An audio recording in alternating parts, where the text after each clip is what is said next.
Are you refusing to accept my present? How rude are you? My mother-in-law pushes a filthy package toward me. The bag is strangely heavy. You're being too kind. I turn her down softly. As usual, she forces in a harsh voice. I want you to have it. Are you still saying no to me? It's not that I don't want it, but you are ungrateful to refuse someone's kindness. My son picked the wrong woman for wife. I've done so much for you, and you just dismiss me like I'm a nuisance. Are you going to pretend that I've never done you any favors? You haven't done anything to make me feel indebted to you. I said it in my mind, but I could never say it out loud. She hates me and looks down on me. She's furious and shoves the package into my chest. Whatever, just take it.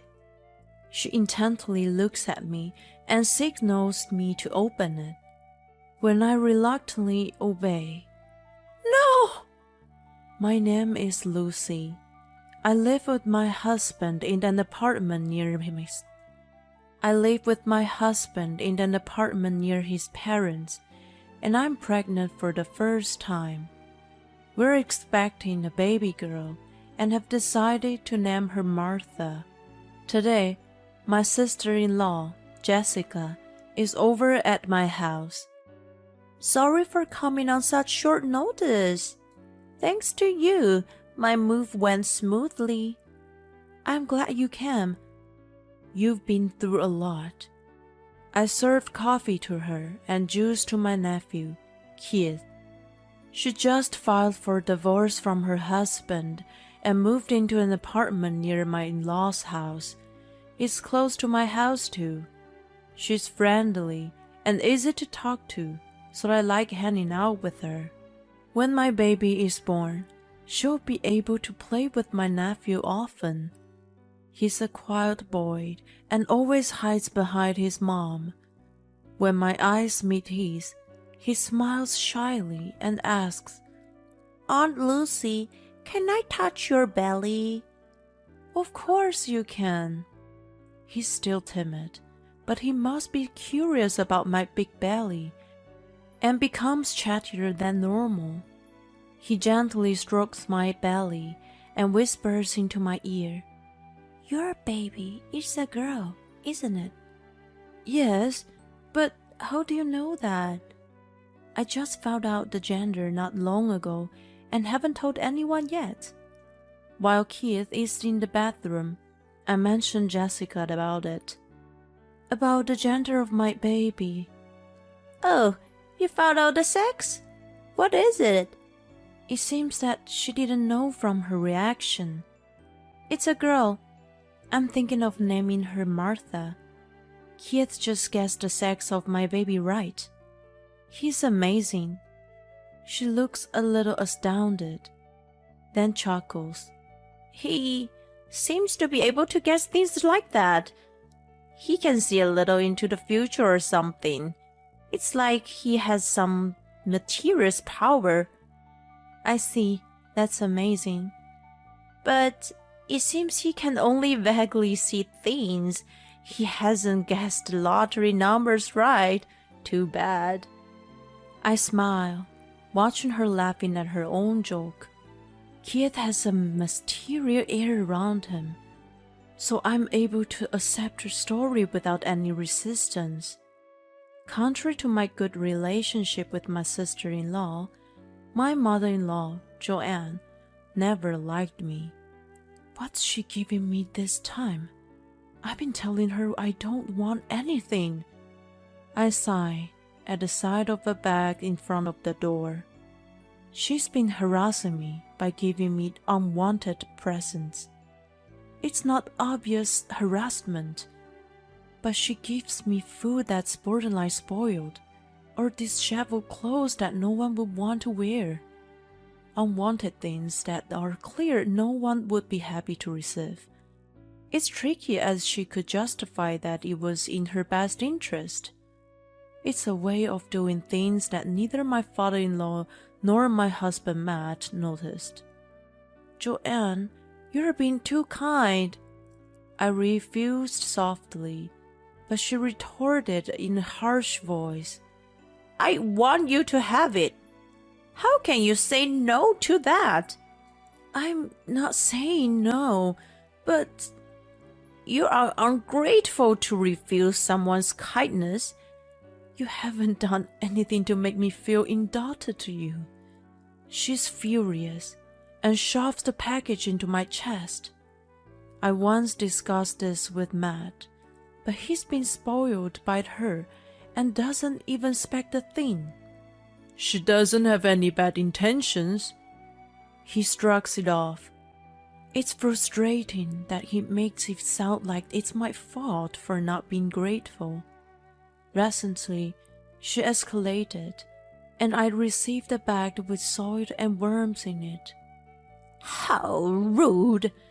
They say it's good soil for your health, so I went out of my way to get it from my neighbor's garden." Satisfied to see me freaked out, she couldn't contain her laughter.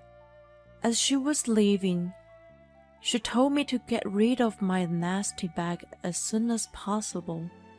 This isn't the only harassment. On weekends, she comes over under the guise of helping a pregnant daughter-in-law and stays all day. "Matt, is she doing her chores? It looks dirty over there." I'm skeptical if she's making a comfortable home for a hard-working man like you.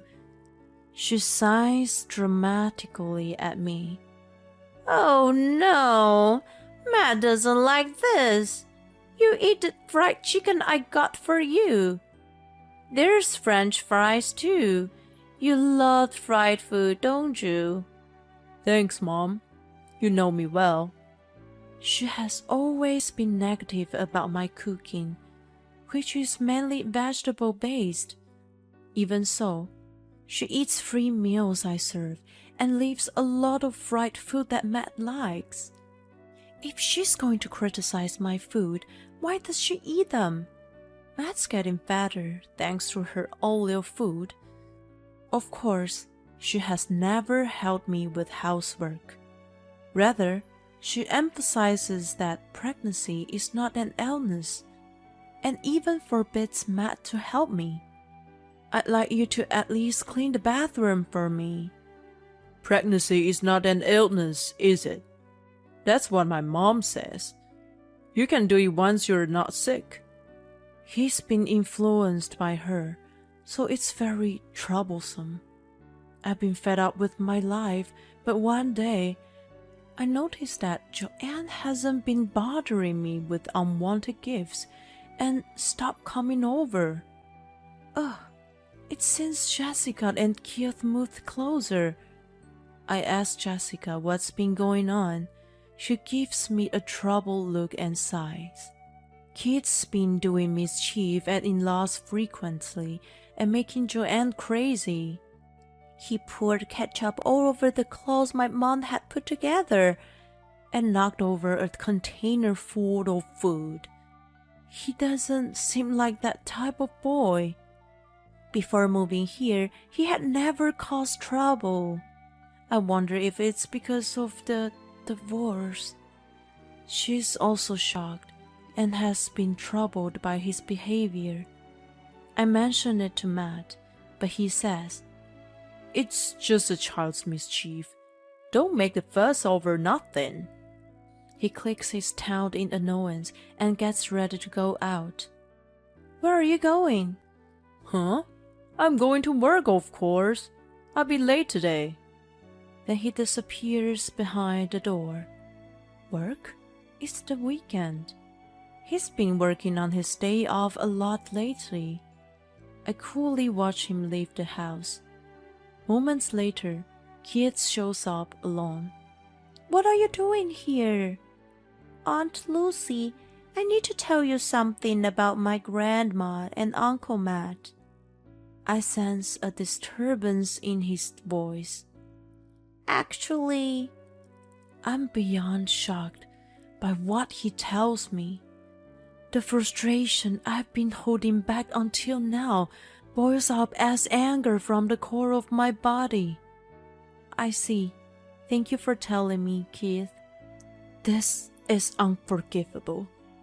I can't turn a blind eye after being mistreated this badly. An eye for an eye. I'm going to double the payback. One day, Matt, Jessica, Keith, and I gathered at my in-laws' house for my father-in-law's birthday. I made a meatloaf today. Don't be shy to get more. While Joanne brings out already sliced pieces on each plate, Matt leaves to get salt and pepper. I take the opportunity to switch seats and sit next to Keith. When he returned, he sat down at my previous seat. The meatloaf Joanne served me is now in front of him. That's it? When he's about to put a piece into his mouth. No, Matt, stop! She swats his fork away with her hand. It fell to the floor with a clatter. What the heck is wrong with you, Mom? Matt stares at her with wide eyes. All of us are stunned, and the table falls dead silence. Is something wrong, Joanne? No. It was just a bug. A bug? There's no such thing anywhere. What a lame lie. As I criticize her in my head, sensing the awkwardness, she rushed to excuse herself. I really saw the bug. Anyway, why are you sitting there? That's Matt's seat. She glares at me. This was the slice I served you. She mutters in a low voice as she looks at the piece on the floor. What do you mean? It's apparent that she's done something to my food out of spite. Then Keith, who's sitting next to me, pulls out Jessica's phone and shows us the screen. Look, Grandma. Oh, what? He plays a video of her pulling some kind of powder on my meatloaf. What is it, Mom? What did you put on the food? The bizarre image made me shiver. If Aunt Lucy ate it, she got a stomachache, and her baby suffered. Is that true? What are you thinking, Mom? Keith shows us the other voices he's been recording. There is footage of her intentionally putting the eggs she sent to me under the sun to make them go bad, picking up an ugly flower vase from the garbage dump, and collecting dirty used clothes from neighbors. It also shows us she's humming and stuffing them into cardboard boxes. Her face turns wider and wider as these images are revealed one by one. What is this? This is harassment. What's going on? What have you been doing to Lucy? My father-in-law and Jessica are flabbergasted. Keith, you knew, and you've been playing pranks on us all this time? I poured ketchup on the old clothes she was going to send to Aunt Lucy. The food I turned over was made from rotten ingredients. I ruined it before she could give it to her. Thank you, Keith. He was protecting me and my baby in the form of mischief. He could see the future that Joanne was going to harm us, so he interfered and recorded evidence on the phone. I'm so moved by the fact that this timid boy has been protecting me and my baby that tears well up in my eyes. You guys are overreacting. That powder is just a laxative. What's the big deal? What are you talking about? Pregnant women can't take any medicine. That's right. What if something happens to the baby? Joanne glares at us all. Keith doesn't listen to me, so I want Matt to come back home. And I don't like the fact that the baby is a girl. So she's been harassing me without her husband, who hates crookedness, to find out. Mom, what the heck? Matt, who remained silent, blames her. My eyebrows twitched at the sound of his voice. How can you blame her? Let's get a divorce. Wait, what? What's this all of a sudden? I pulled out the report compiled by the private investigator. It contains evidence of him having an affair with a colleague. My in-laws are stunned by his sudden turn of events. You told your mom that I didn't do my chores and that I was a bad cook. You regretted marrying me. You were even encouraging her to harass me, weren't you? You were hoping that I would initiate the divorce. You didn't want to pay alimony, so you didn't want to do anything about it yourself. You took advantage of your mom. You're the one who started it all. No, what are you talking about? I'm just... No excuse. I have proof here. I'll give you the divorce you want, but you're going to pay alimony. When I finished scolding him, he shrinks into his chair. When Keith came over alone the other day, he told me about Joanne's harassment and Matt's affair. I guess he could see the future. Since then, I had been gathering evidence and decided to expose it when we all gathered like this. I'm so sorry, Lucy. I've been fed up with my mom's favorism toward Matt. I was aware that she didn't think well of you, but I couldn't say anything because I've been supported by my parents since moving back here. I had no idea that the two of them were in it together. I am so sorry. I'm going to cut ties with them. Cut ties? Matt, this is what happens when you cheat on your wife. You were harassing her badly too. They start blaming each other. Knock it off! Get the heck out of here, both of you! My father-in-law roars and throws them out of the house.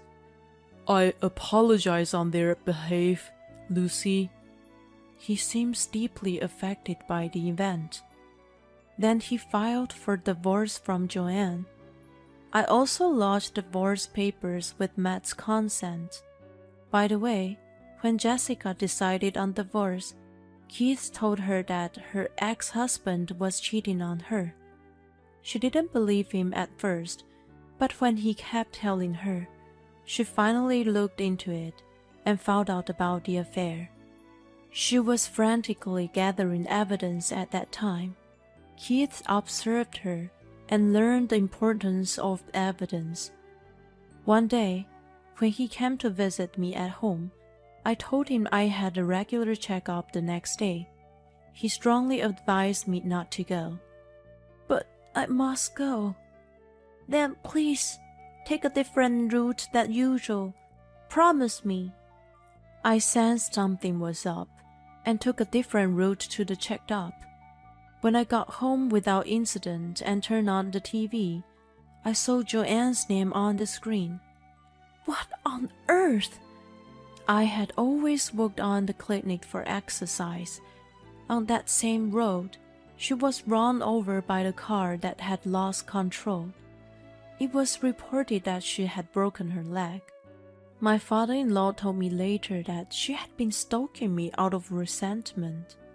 I guess she was waiting on me that day. Keith was right about taking a different road and protecting me from her and the accident.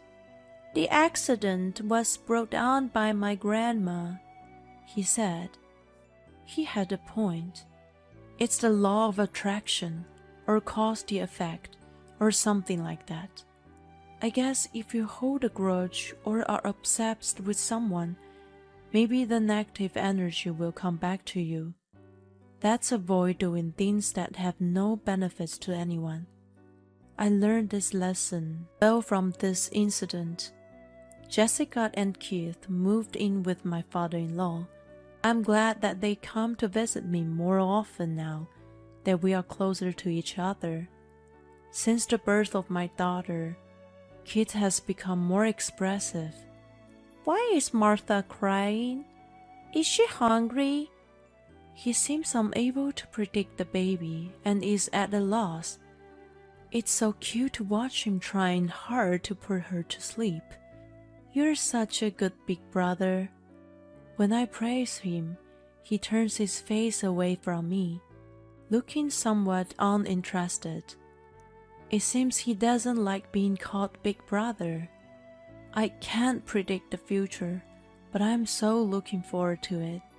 I giggle at the sight of my adorable daughter and nephew.